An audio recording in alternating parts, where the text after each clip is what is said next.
الاعتکاف نویت سنت الاعتکاف فرمان آخری نبی صلی اللہ علیہ وآلہ وسلم جس نے مجھ پر 10 مرتبہ درود پاک پڑھا اللہ پاک اس پر 100 رحمتیں نازل فرماتا ہے۔ صلو علی الحبیب صلی اللہ تعالی علی محمد صلی اللہ علیہ وسلم۔ زبردست عالم اور محدث حضرت سیدنا عبداللہ بن وہب رحمۃ اللہ علیہ 1,00,000 حدیثوں کے حافظ تھے۔ مصر کے حاکم عباد بن محمد نے انہیں قاضی بنانا چاہا، یعنی چیف جسٹس بنانا چاہا، تو آپ روپوش ہو گئے، چھپ گئے۔ آج کل عہدہ لینے کے لیے، چیف جسٹس بننے کے لیے کیا کچھ کیا جاتا ہے، چیف آف آرمی سٹاف بننے کے لیے، جنرل بننے کے لیے، بڑے عہدے کے لیے تگ و دو کی جاتی ہے، کوشش کی جاتی ہے عہدہ مجھے مل جائے، لیکن ان اللہ والوں کا انداز دیکھیں، عہدہ حاکم دے رہا ہے، یہ چھپ رہے ہیں، روپوش ہو گئے کہ مجھے چیف جسٹس نہ بنا دیا جائے۔ کیونکہ جب کوئی عہدہ ملتا ہے، سیاسی عہدہ ہو یا کوئی بھی عہدہ ہو، تو اب بہت ساری ذمہ داریاں بڑھ جاتی ہیں۔ اب وہ سمجھتا ہے کہ شاید یہ ذمہ داری جو ہے پھولوں کی سیج ہے، ایسا نہیں ہے۔ ذمہ داری یہ بڑی اہم ہوتی ہے، جب یہ کندھوں پہ پڑ جاتی ہے تو اس کے بہت سارے تقاضے ہوتے ہیں جو پورے کرنے پڑتے ہیں، ورنہ بروز قیامت پکڑ ہو جاتی ہے۔ دنیا میں اگر بچ بھی گئے پکڑ سے، احتساب سے، نیب سے، باقی اداروں سے، اللہ کی عدالت میں پکڑ ہو سکتی ہے۔ تو یہ بزرگ عہدہ لینے سے بچنے کے لیے روپوش ہو گئے۔ ایک حاسد صباحی نے جھوٹی چغلی کھاتے ہوئے حاکم سے کہا کہ عبداللہ بن وہب نے خود مجھ سے قاضی بننے کی حرص ظاہر کی تھی، مگر اب آپ کی جان بوجھ کے نافرمانی کرتے ہوئے چھپ گئے۔ حالانکہ وہ خود بننا چاہیے، حاسد ہوتے ہیں، یہ ہر دور میں ہوتے ہیں، تقریباً ہر بندے کے حاسدین ہوتے ہیں، ہر ذی نعمت حسد کیا جاتا ہے۔ آپ چاہے جس شعبے سے بھی وابستہ ہیں، دینی ہیں، دنیاوی ہیں، کہیں بھی رہتے ہیں، محلے میں رہتے ہیں، دوستوں میں ہیں، آپ کے کچھ نہ کچھ حاسدین لازمی ہوں گے۔ تو حاسد نے اللہ کے ولی کے بارے میں یہ کہا بادشاہ سے کہ خود میرے سامنے انہوں نے اظہار کیا تھا کہ میں قاضی بننا چاہتا ہوں، لیکن اب جان بوجھ کے آپ کی نافرمانی کر رہے ہیں، چھپ گئے۔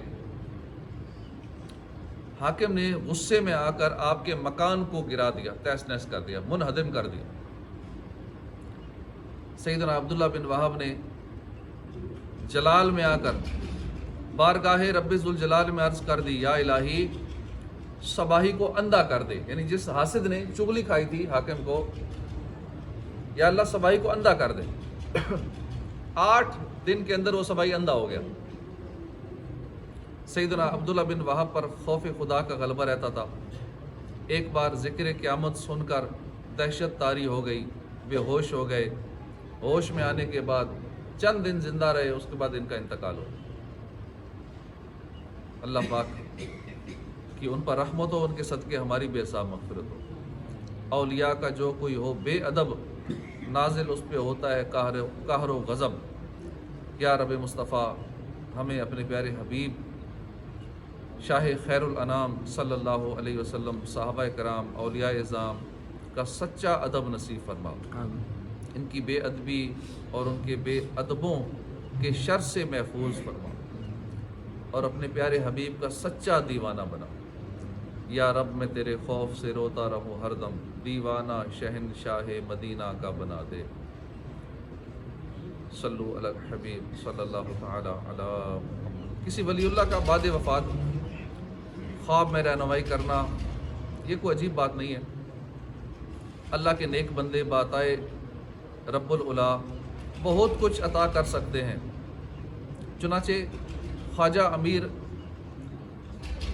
خرد کرمانی لکھتے ہیں کہ سلطان المشائخ سیدنا محبوب الہی نظام الدین اولیاء فرماتے ہیں کہ غیاث پور کے قیام سے پہلے میں ایک کوس یعنی 3 کلومیٹر تقریباً کیلوکھری کی مسجد میں نماز جمعہ پڑھنے جایا کرتا تھا۔ ایک بار اسی طرح نماز جمعہ کے لیے پیدل جا رہا تھا، گرم ہوائیں چل رہی تھی اور میں روزے سے تھا، مجھے چکر آنے لگے، میں ایک دکان پر بیٹھ گیا۔ میرے دل میں خیال گزرا کہ اگر میرے پاس سواری ہوتی تو اچھا تھا، سہولت رہتی۔ بعد میں شیخ سعدی کا شعر مجھے یاد آ گیا کہ ہم دوستوں کی طلب میں سر کو پاؤں بنا کر چلتے ہیں، کیونکہ جو کوئی اس راہ میں قدموں سے چلتا ہے وہ آگے نہیں بڑھ پاتا۔ میں نے دل میں آنے والے سواری کے خیال سے توبہ کر لی۔ اس واقعے کو 3 روز گزرے تھے کہ خلیفہ ملک یار پراں میرے لیے ایک گھوڑی لے کر آئے، کہنے لگے میں مسلسل 3 راتوں سے خواب میں دیکھ رہا ہوں میرے شیخ مجھ سے فرما رہے ہیں فلاں صاحب کو گھوڑی دے آؤ، لہٰذا گھوڑی حاضر ہے، قبول فرما لیجیے۔ میں نے کہا بے شک آپ کے شیخ نے آپ سے فرمایا ہوگا، لیکن جب تک میرے شیخ نہیں فرمائیں گے میں گھوڑی نہیں لوں گا۔ اسی رات میں نے خواب میں دیکھا کہ میرے پیر و مرشد شیخ فرید الدین گنج شکر رحمۃ اللہ علیہ مجھ سے فرماتے ہیں کہ ملک یار پراں کی دلجوئی کے لیے وہ گھوڑی قبول کر لو۔ دوسرے روز وہ گھوڑی لے کر آیا تو میں نے عطیہ خداوندی سمجھتے ہوئے قبول کر لیا۔ یعنی جو چیز بغیر حرص کے طمع کے ملے نا، خواہش نہ ہو، کوئی چیز دے دے اسے قبول کر لینا چاہیے۔ ہاں دل میں خواہش ہو کہ یہ چیز مجھے دے دے، یہ مجھے مل جائے، یہ مل جائے، مال کا لالچ ہو، یہ مجھے مال دے دے، میری اتنی خدمت کر دے، یہ چیز ٹھیک نہیں۔ بغیر طلب کے، بغیر لالچ کے، بغیر خواہش کے، بغیر مانگے کوئی اگر دے دیتا ہے تو وہ پھر نعمت خداوندی ہے، اسے قبول کر لینا چاہیے۔ ایک برتن میں جب ایک ہی طرح کا کھانا ہو تو کھانا اپنی طرف سے کھانا چاہیے۔ چنانچہ سیدنا عمر بن ابی سلمہ فرماتے ہیں کہ میں بچہ تھا اور تاجدار مدینہ صلی اللہ علیہ وسلم کی پرورش میں تھا۔ کھاتے وقت برتن میں ہر طرف ہاتھ ڈالتا۔ تاجدار مدینہ صلی اللہ علیہ وسلم نے فرمایا بسم اللہ پڑھو، سیدھے ہاتھ سے کھاؤ اور برتن کی اس جانب سے کھاؤ جو تمہارے قریب ہے۔ یہ نہیں کہ جو دوسرے کے آگے سائیڈ ہے ادھر سے ہاتھ مارو، دائیں بائیں سے ہاتھ مارو، بیچ میں سے کھاؤ۔ رسول عظیم نبی کریم صلی اللہ علیہ وسلم نے فرمایا بے شک برکت کھانے کے درمیانی حصے میں اترتی ہے، بس تم کناروں سے کھانا کھاؤ، درمیان سے نہ کھاؤ۔ غور فرمائیے کہ اس سنت پر آپ عمل کرتے ہیں یا نہیں کرتے۔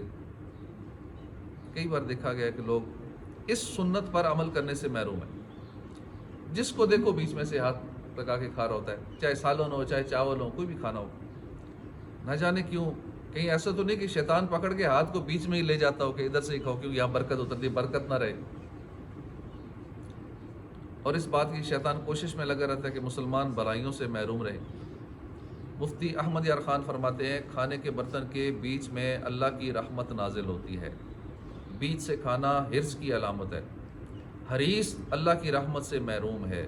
اس حدیث مبارکہ سے معلوم ہوتا ہے کہ مسلمانوں کے کھانے کے وقت بھی رحمت باری کا نزول ہوتا ہے، خاص کر جب کہ سنت کی نیت سے کھایا جائے تو سنت کے مطابق بیٹھ کے کھائیں گے، دعائیں پڑھیں گے یا واجدوں پڑھتے ہوئے، ہر لقمے کے بعد الحمدللہ کہتے ہوئے، ہر لقمے کے ساتھ بسم اللہ پڑھتے ہوئے کھائیں گے تو انشاءاللہ اللہ کی رحمتوں کا نزول ہوتا ہے۔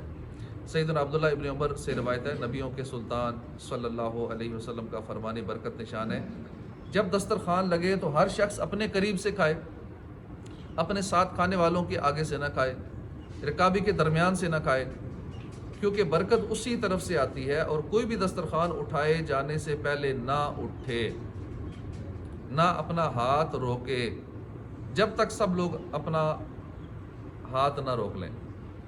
اگرچہ سیر ہو چکا ہے پھر بھی ہاتھ نہ روکے، لگا رہے، تھوڑا تھوڑا کر کے لگا رہے، کیونکہ باقی کھا رہے ہیں تو یہ بھی کچھ نہ کچھ کھاتا رہے، کیونکہ اس کا رک جانا باقی لوگوں کی شرمندگی کا باعث ہوگا اور وہ پھر اپنا ہاتھ روک لیں گے، حالانکہ شاید ابھی کسی کو بھوک کی حاجت ہو، اسے طلب ہو۔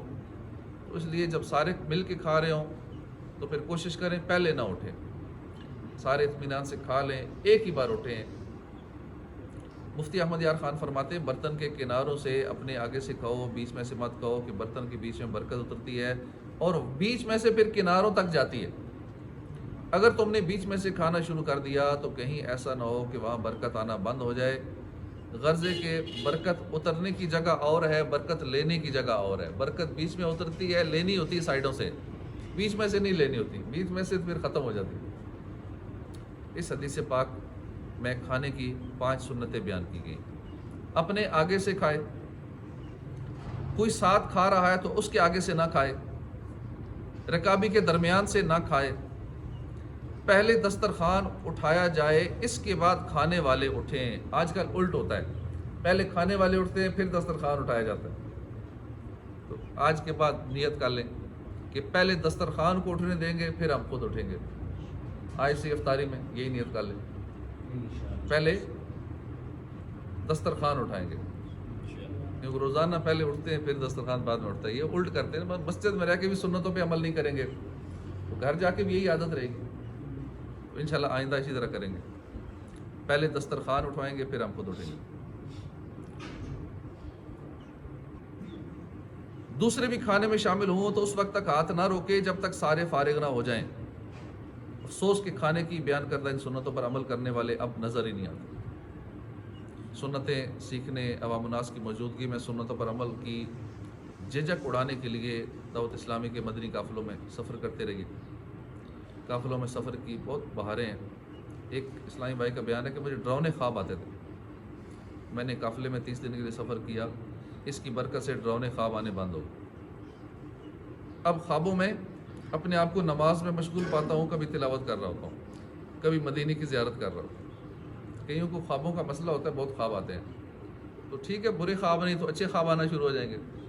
ڈرونے خوابوں کی جگہ اب خواب ہی آنے اسے شاید بیماری ہو خوابوں کی، تو پھر اچھے والے خواب آئیں، مدینے کی زیارت کرے، مدینے والے کی زیارت کرے، خواب میں تلاوت کر رہا ہو، نماز پڑھ رہا ہو، تو اس طرح کے خواب آنے چاہیے۔ روحانی علاج بھی ہے ڈرونے خواب آنے کا۔ سوتے وقت 21 مرتبہ یا متکبرو یا متکبرو یا متکبرو سوتے وقت 21 بار پڑھ لیں گے تو انشاءاللہ ڈرونے خواب نہیں آئیں گے۔ بعض اوقات بچوں کو بھی آتے ہیں، بچے رات کو ڈر جاتے ہیں، اٹھ کے رونا شروع کر دیتے ہیں، تو بچوں کو بھی یہ وظیفہ خود پڑھوا دیا کریں، یاد کروا دیں، یا متکبرو 21 بار۔ اگر مختلف قسم کے کھانے ہوں، مثلا زردہ، پلاؤ، بریانی، مختلف چیزیں ہیں، اچار ہے، ایک ہی تھال میں مختلف کھانے، تو اس صورت میں دوسری طرف سے اٹھا سکتے ہیں۔ ایک ہی جگہ مختلف کھانے پڑے ہیں، اب ایک چیز ہمارے آگے ہے، دوسری چیز دوسرے کے سامنے پڑی ہے، تو اب اٹھانے کی اجازت ہے۔ سیدنا اکراش رضی اللہ عنہ سے روایت ہے کہ اللہ کے پیارے رسول صلی اللہ علیہ وسلم ایک آپ کی بارگاہ میں برتن پیش کیا گیا جس میں سرید تھا، یعنی شوربے کے اندر روٹی ڈال کے سرید بنایا جاتا ہے، چوری بنائی جاتی ہے۔ سرید کہیں گے، چوری کہیں گے، چوری تو الگ ہوتی ہے، یہ اردو کا لفظ ہے۔ چوری تھوڑی شاید اور ہوتی ہے۔ سرید سالن میں، شوربے میں روٹی ڈال کے ہم اس میں سے کھانے لگے، بس میں اپنا ہاتھ اس کے کنارے میں ادھر ادھر چلانے لگا تو سرکار صلی اللہ علیہ وسلم نے فرمایا، اے اکراش ایک ہی جگہ سے کھاؤ، کیونکہ یہ ایک ہی طرح کا کھانا ہے۔ الگ الگ کھانا ہو تو پھر تو ہاتھ مارے، ویسے کیوں ہاتھ مارتے رہے سارے کھانے میں، ویسے بھی اچھا نہیں لگتا، برا محسوس ہوتا ہے، مینرز کے خلاف ہے۔ پھر ہمارے پاس ایک طبق لایا گیا جس میں کئی قسم کے کھانے تھے، کئی کھجوریں تھیں تازہ۔ حضور کا ہاتھ مبارک برتن میں ہر طرف تشریف لے جانے لگا اور ارشاد فرمایا، اے اکراس اب جہاں سے چاہو کھاؤ، کیونکہ یہ مختلف کھجوریں ہیں۔ اب اجوا کھجور پڑی ہے، مبروم پڑی ہے، سکری پڑی ہے، سندھی پڑی ہے، ایرانی پڑی ہے، اب ٹھیک ہے ساری تھوڑی تھوڑی کھا لیں مختلف جگہوں سے، کوئی مسئلہ نہیں۔ سیدنا عبداللہ ابن عباس سے روایت ہے، نبی آخر الزمان صلی اللہ علیہ وسلم نے انگوٹھے اور شہادت کی انگلی کی طرف اشارہ کرتے ہوئے فرمایا، ان دو انگلیوں سے مت کھاؤ، انگوٹھا اور شہادت کی انگلی، انگوٹھے اور شہادت کی انگلی کی طرف اشارہ کرتے ہوئے فرمایا، ان دو انگلیوں سے مت کھاؤ بلکہ ان کے ساتھ بیچ والی ملا کر 3 انگلیوں سے کھاؤ۔ یہ 3 انگلیاں، صرف ان 2 سے نہ کھاؤ، یہ ساتھ تیسری ملا لو، ان 3 انگلیوں سے، ان 2 کو بند کر لیا جائے، یا بیچ میں کچھ چیز جب تک عادت نہیں ہے بیچ میں روٹی کا ٹکڑا رکھ لیں، کوئی اور چیز ایسے بیچ میں پھنسا لیں، یا ربڑ بینڈ چڑھا لیں تاکہ یہ دونوں ہلے ہی نہ، یہ 3 ہی استعمال ہوں۔ ان 3 سے کھانا سنت ہے، 3 انگلیوں سے کہو یہ سنت ہے، 5 سے مت کہو، یہ گواروں کا طریقہ ہے، پورے ہاتھ کو استعمال کرنا گواروں کا طریقہ ہے۔ کئی ویڈیوز میں دیکھو گا افریقی لوگ یا بعض کا یہاں بھی ہوتے ہیں، ایسے پورا بھرتے ہیں منہ میں ڈالتے ہیں، تو یہ درست نہیں ہے، دیکھنے والوں کو بھی اچھا نہیں لگتا۔ سیدنا ابو ہریرہ رضی اللہ عنہ سے روایت ہے کہ سرکار دو عالم صلی اللہ علیہ وسلم کا فرمان معظم ہے، ایک انگلی سے کھانا شیطان کا، 2 انگلیوں سے کھانا متکبرین کا، مغروروں کا، 3 انگلیوں سے کھانا انبیاء کا طریقہ ہے۔ سرکار مدینہ صلی اللہ علیہ وسلم بعض اوقات 4 مبارک انگلیوں سے بھی کھانا تناول فرماتے تھے۔ 3 انگلیوں سے کھانے سے نوالا چھوٹا بنے گا، چھوٹا نوالا چبانا آسان ہوگا، جتنا بہتر طریقے پر چبائیں گے اتنا ہی منہ سے ہاضم لعاب اس میں شامل ہوگا، کھانا جلدی ہضم ہوگا۔ سیدنا ملا علی قاری فرماتے ہیں 5 انگلیوں سے کھانا حریصوں کی علامت ہے۔ روٹی 3 انگلیوں سے کھانا زیادہ دشوار بھی نہیں ہے، فقط تھوڑی توجہ کی حاجت ہے۔ البتہ چاول وغیرہ اگر 3 انگلیوں سے نہیں کھائے جا رہے، لیکن کھانے والے کھا لیتے ہیں 3 سے بھی، تو 5 سے کھا سکتے ہیں۔ مگر مدنی ذہن رکھنے والے عاشقان سنت کے لیے یہ بھی کوئی مشکل بات نہیں ہے، یقیناً سنت میں عظمت ہے۔ بڑے نوالوں کی حرص میں 5 انگلیوں سے کھانے کی بجائے تربیت کی خاطر سیدھے ہاتھ کی چنگلیاں کے ساتھ، یہ بنسر والی انگلی کہتے ہیں اس کو، چنگلیاں کے ساتھ اس پہ ربڑ بینڈ چڑھا لیں یا اس کے نیچے کوئی چیز دبا کے رکھیں تو انشاءاللہ آہستہ آہستہ عادت بن جائے گی۔ چھری کانٹوں چمچوں کے ساتھ کھانا خلاف سنت ہے۔ ہمارے اسلاف چمچے کے ساتھ کھانے سے پرہیز کرتے تھے، کیونکہ سرکار مدینہ صلی اللہ علیہ وسلم سے 3 انگلیوں کے ساتھ کھانا ثابت ہے۔ سیدنا امام ابراہیم باجوری رحمۃ اللہ علیہ فرماتے ہیں ایک بار عباسی خلیفہ مامون الرشید کے سامنے چمچوں کے ساتھ کھانا پیش کیا گیا۔ اس وقت کے قاضی القضاء چیف جسٹس امام ابو یوسف نے کہا کہ اللہ پاک نے قرآن کریم میں فرمایا وَلَقَدْ كَرَّمْنَا بَنِي آدَمَ، اور بے شک ہم نے اولاد آدم کو عزت دی ہے۔ خلیفہ آیت کریمہ کی تفسیر میں آپ کے دادا جان سیدنا عبداللہ بن عباس فرماتے ہیں ہم نے ان کے لیے انگلیاں بنائیں جن سے وہ کھانا کھاتے ہیں، تو اس نے چمچوں کو سائڈ میں رکھ دیا۔ گناہ نہیں ہے، چمچوں کانٹوں سے کھا سکتے ہیں، لیکن سنت ہے ہاتھ سے کھانا۔ اگر غذائی ایسی ہے جیسے لیکوڈ ہے، کوئی کسٹرڈ وغیرہ ہے اور لیکوڈ چیز ہے، کھیر ہے، اب وہ ہاتھ سے تو کھا نہیں سکتے، اب چمچوں سے کھا سکتے ہیں اس کو۔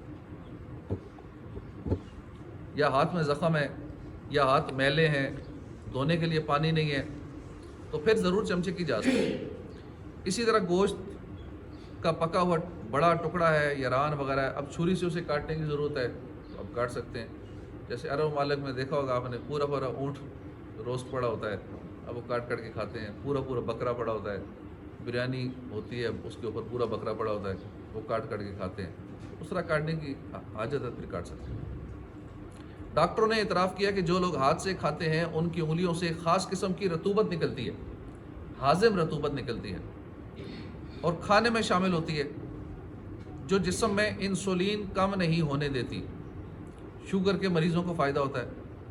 پھر کھانے کے بعد انگلیاں چاٹنے سے بھی مزید ہاضم رطوبت پیٹ میں جاتی ہے، جو آنکھوں کے لیے، دماغ کے لیے، معدے کے لیے بہت مفید ہے اور دل، معدہ، دماغی امراض کا زبردست علاج ہے۔ کھانے کی سنتیں اپنی زندگی میں نافذ کرنے کی کوشش کریں، سنت کے مطابق بیٹھ کے کھائیں، دایاں گھٹنا کھڑا کر کے، یہ بایاں گھٹنا بچھا کے، یا 2 زانو بیٹھ کے، یا جو 3 طریقے بتائے گئے ہیں اس کے مطابق کھانا کھائیں۔ انشاءاللہ اپینڈکس کی بیماری بھی نہیں ہوگی اور بھی کئی امراض سے انشاءاللہ محفوظ رہیں گے۔ اللہ پاک ہمیں سنت کے مطابق کھانا کھانے کی توفیق عطا فرمائے۔ اور یہاں ہمارا تربیتی پیریڈ ہے، یہ ہمارا ٹریننگ سیشن ہے۔ اعتکاف کے دوران ہم سیکھنے آئے ہیں تو کھانا کیسے کھانا ہے، بات چیت کیسے کرنی ہے، خاموش رہنے کی عادت بنانی ہے، نیک بننے کی عادت بنانی ہے، عبادات کی عادت بنانی ہے، تلاوت قرآن کی عادت بنانی ہے، کثرت سے درود پڑھنا ہے تو اس کی عادت بنانی ہے۔ تو رمضان میں یہ ساری عادتیں بنائیں گے تو بعد میں آسانی ہوگی۔ رمضان میں بھی اگر ہم عادت نہ بنا سکیں نیک کاموں کی تو بعد میں تو بہت مشکل ہو جائے گا، پھر تو بھول ہی جائیں، پھر شیطان آزاد ہو جائے گا اور پھر یہ سارے معاملات بہت مشکل ہو جائیں گے۔ اس لیے ابھی جو نیک اعمال کرنا چاہتے ہیں وہ عادت بنا لیں تاکہ رمضان کے بعد بھی یہ ساری عادتیں رہیں، نمازوں کی عادت رہے، عبادت کی عادت رہے، راتوں کو جاگنا پڑ جائے وہ عادت ابھی سے بن جائے۔ ورنہ ایک سال میں 1-2 شب بیداریاں کرنی ہو تو بندہ اس کو پہاڑ سمجھ لیتا ہے کہ شب برات پہ جاگنا ہے، پہلے سے ہی پریشان سوچتا ہے کیسے جاگوں گا، پوری رات جاگنا ہے۔ جب یہاں 10 دن راتوں کو جاگنے کی عادت بنا لے گا تو اس کے لیے سال میں جتنی راتیں بھی آئیں گی عبادت والی، اس کے لیے کوئی مسئلہ نہیں ہوگا، ایک روٹین ہوگی رات کو جاگنا۔ ٹھیک ہے، رات کو جاگیں گے، صبح آرام کر لیں گے۔ اس لیے کوشش کریں یہاں وقت ضائع نہ کریں، باتوں میں ٹائم نہ گزاریں، وضو خانے پہ، استنجا خانے پہ باتیں کرنا یا یہاں مسجد میں باتیں کرنا، کیونکہ ٹائم بڑا شارٹ ہے، ٹائم کم ہے، ایک ایک لمحہ بڑا قیمتی ہے، رمضان کی گھڑیاں ہیں، ثواب بہت زیادہ ہے، اور یہ لمحات اگر سیکنڈ ہم نے ضائع کر دیے، ایک ایک سیکنڈ میں کتنا ثواب کما سکتے ہیں، تو اگر یہ سیکنڈ ضائع ہو گئے، اپنے سیکنڈوں کا حساب رکھیں کہ میرے اتنے سیکنڈ باتوں میں گزر گئے، میرا تو وقت ضائع ہو گیا۔ اور مسجد میں مباح بات کرنا نیکیوں کو کھا جاتا ہے، گناہوں بری باتیں تو ہیں ہی گناہ، وہ تو اگر مسجد میں گناہ کرنا ہو تو پھر بہتر ہے اعتکاف چھوڑ کے جانا چاہیے، پھر اس کے لیے بہتر ہے کہ وہ مسجد میں نہ رہے۔ اگر مسجد میں گناہوں بری باتیں کرنی ہیں، مسجد کی بے ادبیاں کرنی ہیں یا اور جو خلاف ادب معاملات ہیں، اگر مسجد میں رہ کے کرنا ہے تو اس کے لیے بہتر ہے کہ وہ پھر اعتکاف چھوڑ کے چلا جائے۔ یا مسجد میں ویسے بھی کوئی نمازی ہے تو اگر مسجد میں بدبو کے ساتھ آتا ہے، مسجد میں آ کے گناہ اس سے ہوتے ہیں یا کوئی اور معاملات ہیں، تو پھر وہ گھر میں ہی نماز پڑھ لے، مسجد میں نہ آئے۔ تو مسجد کے ادب کا بہت خیال رکھنا ہوتا ہے، مسجد کے سارے معاملات، سونا جاگنا، اٹھنا بیٹھنا، ادب کے ساتھ چلنا بھی ہے تو احتیاط سے چلنا ہے کہ میں اللہ کے گھر میں چل رہا ہوں، زور زور سے قدم نہیں مارنے اور لرزتے ہوئے، خوف خدا رکھتے ہوئے کہیں مجھ سے بے ادبی نہ ہو جائے، کہیں قدم زور سے نہ لگ جائے، کہیں بے ترتیبہ میں ایسا نہ چلوں کہ میرے رب کو ناپسند آ جائے، بے ادبی نہ ہو جائے اللہ کے گھر کی۔